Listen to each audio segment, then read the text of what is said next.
Welcome. In today's tutorial, I'll be showing you how to change the media exporting size limit on the Telegram app for PC with the latest update. If you've ever needed to back up your Telegram data or move large media files, this quick guide will walk you through the entire process step by step. First, open the Telegram app on your computer. Once it's open, look at the top of the page and click on the 3 horizontal lines. This will open the main menu where all the important settings are located. From here, scroll down and select the option called Settings.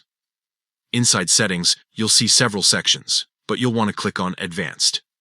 The Advanced section contains features that control how Telegram handles data, downloads, and exporting. Now keep scrolling until you find Export Telegram Data.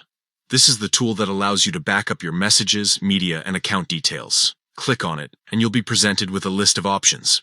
At this stage, you can choose which types of data you want to include in the export. For example, you can select photos, videos, or other files depending on your needs.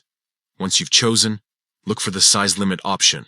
By default, Telegram sets a certain size cap for exported media, but here you can adjust it to the limit that works best for you. After setting the size you prefer, confirm by clicking on Export.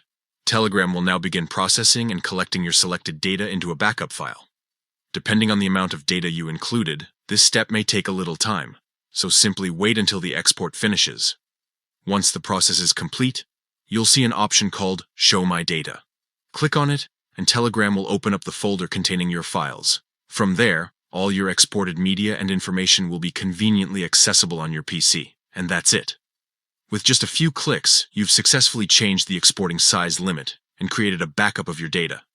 This feature is especially useful if you want more control over your Telegram files or need larger exports for safe storage. Thanks for watching.